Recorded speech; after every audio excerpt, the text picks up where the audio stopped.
নামাজ পড়লে আল্লাহ জান্নাতে দেবে এরকম একটা আয়াতও আমার চোখে ধরা পড়েনি। নামাজ পড়লে আল্লাহ জান্নাতে দেবে এরকম একটা আয়াতও আমার চোখে ধরা পড়েনি। দর্শক, আপনারা এতক্ষণ পর্যন্ত আমির হামজার এই মূর্খতাসুলভ বক্তব্য দেখলেন। সেখানে সে বলতে চাচ্ছে যে যদি কোনো ব্যক্তি নামাজ আদায় করে নামাজ কাউকে জান্নাতে নিয়ে যাবে, এমন কোনো বক্তব্য নাকি নেই। এটা আসলে তার একটা মূর্খতার প্রমাণ।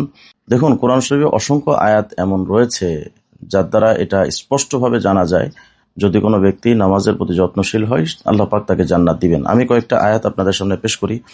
সূরা মাআরিজের 34 থেকে 35 নম্বর আয়াত, এই দুটি আয়াত যদি আপনারা দেখেন সেখানে স্পষ্টত দেখতে পাবেন আল্লাহ পাক বলছেন, ওয়াল্লাযীনা হুম আলা সালাতিহিম ইহাফিজুন উলাইকা ফি জান্নাতিন মুকরামুন।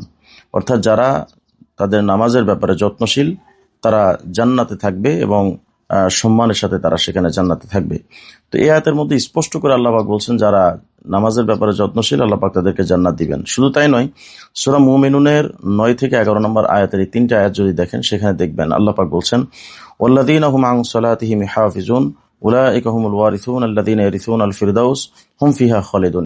এই আয়াতের মধ্যে আল্লাহ পাক স্পষ্ট করে বলছেন যারা নামাজের প্রতি যত্নশীল তারা ওই সমস্ত ব্যক্তি যারা ফিরদাউস জান্নাতের উত্তরাধিকারী হবে, তারা সেখানে স্থায়ীভাবে বাস করবে। এছাড়াও সূরা বাকারা 277 নম্বর আয়াতের মধ্যে আল্লাহ পাক বলছেন, ইন্নাল্লাযীনা আমানু ওয়া আমিলুস সালিহাত ওয়া আকামুস সালাহ ওয়া আতাউয যাকাত লাহুম আজরুহুম ইনদা রাব্বিহিম ওয়া লা খাউফুন আলাইহিম ওয়া লা হুম ইয়াহজানুন। এই আয়াতের মধ্যে আল্লাহ পাক বলছেন যারা ঈমান আনয়ন করে এবং সৎকর্ম করে এবং নামাজ কায়েম করে এবং যাকাত আদায় করে আল্লাহ পাক তাদের জন্য তার কাছে প্রতিদান রেখেছেন। তাদের কোনো পেরেশানি নেই, তাদের কোনো টেনশন নাই। তো এই তিনটি আয়াতের মধ্যে তো আল্লাহ পাক স্পষ্ট করে যারা নামাজি তাদেরকে জান্নাতের সুসংবাদ আল্লাহ পাক দিয়েছেন। তাছাড়া সূরা আলে ইমরানের 133 নং আয়াত যদি দেখেন জান্নাত কাদের জন্য নির্ধারিত হয়েছে সে ব্যাপারে আল্লাহ পাক বলছেন, ওয়াসারিউ ইলা মাগফিরাতিম মির রাব্বিকুম ওয়া জান্নাতিন আরদুহাস সামাওয়াতু ওয়াল আরদ উইদ্দাত লিল মুত্তাকিন। অর্থাৎ জান্নাত মুত্তাকিদের জন্য নির্ধারিত, যে এটা স্পষ্টত এই আয়াতের মধ্যে আল্লাহ পাক বলছেন। তো এই যে মুত্তাকিদের জন্য জান্নাত, এখন জানতে হবে যে মুত্তাকি কারা। মুত্তাকি কারা এ ব্যাপারে সূরা বাকারার 2-3 আয়াত যদি আপনারা দেখেন সেখানে আল্লাহ পাক বলছেন, যালিকাল কিতাব লা রাইবা ফি হুদাল লিল মুত্তাকিন। এই কিতাবটা তো, যার মধ্যে কোনো সন্দেহ নাই, এই কিতাবটা তো মুত্তাকিদের জন্য হেদায়েত স্বরূপ। সে মুত্তাকি কারা? আল্লাহ পাক মুত্তাকিদের পরিচয় দিচ্ছেন, আল্লাযীনা ইউমিনুনা বিল গায়ব ওয়া ইউকিমুনাস সালাত ওয়া মিম্মা রাযাকনাহুম ইউনফিকুন। যারা অদৃশ্যের প্রতি বিশ্বাস স্থাপন করে এবং নামাজ কায়েম করে এবং আমি আল্লাহ প্রদত্ত রিজিক থেকে যারা ব্যয় করে, আল্লাহ রাস্তায় ব্যয় করে।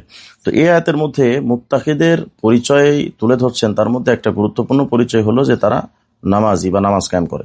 তো যেহেতু মুত্তাকি তারা যারা নামাজ কায়েম করে, আর সেই মুত্তাকিদের জন্য আল্লাহ পাক জান্নাত রেখেছেন। তো এই আয়াতের মধ্যে স্পষ্ট করে আল্লাহ পাক বলছেন যে মুত্তাকিদের জন্য জান্নাত। এবং আরো আগের 3টি আয়াত আপনাদের সামনে পেশ করলাম যেখানে সুস্পষ্টভাবে আল্লাহ পাক বলেছেন যে যারা নামাজের ব্যাপারে যত্নশীল তারা জান্নাতি।